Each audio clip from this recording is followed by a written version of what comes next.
Before we look ahead to Game 4, let's look back at Game 3, top 5 plays. At number 5, Festus Ezeli blocks Matthew Dellavedova. Festus, that's 2 Ezeli. Look at that. Oh, get out of here. Up into like the 5th row. Oh, huge block. Number 4, let's stick with the blocks. LeBron James denying Clay at the rim. Clay thought he had one there. Oh, Clay even tried to put it high off the glass. Yeah, that's LeBron a finger tipper. Still gets there. At Great number defensive 3, effort. Clay gets it back. A little sneak dunk. Mozgov's there, so he throws it in. Tried to go high. This time he gets low to the rim. Ooh. Yeah, the replay here, he just gets this right under. Ooh. That was key. I thought that could have been a turning point. At number 2, you've probably seen it 1,000 times by now, Matthew Dellavedova. Oh. Going bank. Look at this play. Look at the madness happening in this play. Stumbling, falling over, fouled, throws it up, and it kisses off the glass. Huge basket. That's number 2. What's number 1? Well, Delly finding Bron. Should have been an and one because Clay got him down low. Going up.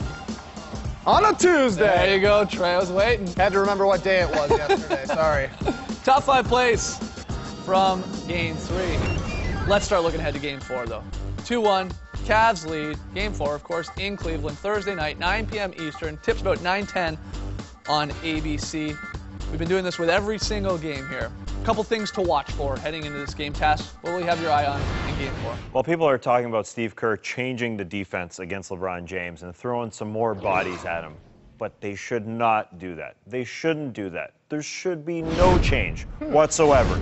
You don't even Harrison Barnes on him. I mean, maybe take him off. Well, you're gonna play one-on-one because you don't want to elevate the play of others who are limited offensively by doubling him. Those guys have all the confidence in the world right now. Give them some space. As NBA players, they will go ham. They will score so many points. That end of the floor is not the problem. The offensive end for the Warriors is definitely the problem. I mean, they're getting, to that 90-point mark, but they've played 100 games this season, the Golden State Warriors. They've only been below 94 points 9 times, and it's happened twice in this series. It shouldn't happen. That's where the problem is. People weren't talking about changing the defense on LeBron James after the first game. Why? Because they won? Because Iman Shumpert's shot rolled out? I think it was because it was just one game. Well, and then he went out and did it for 2 straight games after that. And the problem to me is I would double because outside of James Jones, who's 5 for 10, no other perimeter players on the Cavs are shooting above 37%. You see what's happening with the Warriors. I would make somebody else on the Cavs try to beat you because the one guy can't beat us sort of scenario, that's not working out because one guy is beating you. Yeah, but they're shooting that low because they don't have space. Sure, because that's true. they're That's saying, true. and actually they're shooting an incredible percentage off Bron's passes, like 49%. Just imagine if they had space. I mean, they'd be shooting 60%. They have so much confidence right now.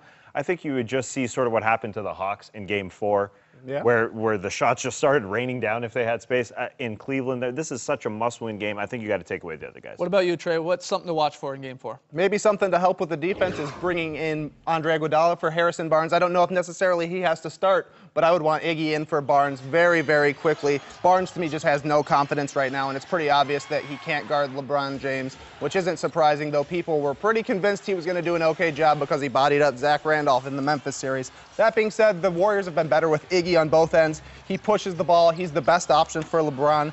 He gives them, the Warriors, another ball handler, which might let them run Curry off some picks and get him some off-ball shots. I just think that there's an obvious change to be made. Harrison Barnes is kind of struggling. Andre Iguodala, unfazed by the moment. I think he'd be nice to see in there. I think we're all in agreement that the Cavs are really not going to change anything. So we're all focusing, of course, on the Warriors and what they need to do, being down 2-1. That's why I'm definitely zeroing in on Steph Curry. The reigning MVP has got to get it going early. He has to. He has to start playing like an MVP right from the first quarter. It can't be this 6 and 9 in the fourth quarter, which was great. But I do wonder if they should start considering, and I know it's not what they want to do with the Warriors and their game plan usually, but to play a little more ISO and not bring the pick and muck things up, because the way the Cavs are playing that defensively is just perfect. Maybe let Curry just go one-on-one with some of these guys and see, as the MVP and one of the great shooters we've ever seen, just see if he can take this guy one-on-one, sort of like the Cavs are doing with LeBron. Maybe give him some free reign there, because he plays a little bit better when he is loose like that, but he needs to come out of the gate early in Game 4 to have any chance. I don't know if it's tactical with Steph Curry right now. It just doesn't seem right. It just things aren't going the way he foresaw them, or it's just the lack of experience happening on this big stage.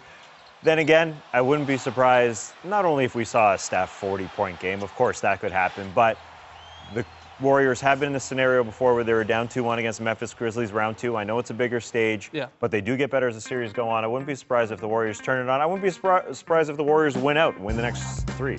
I have no clue in this series anymore.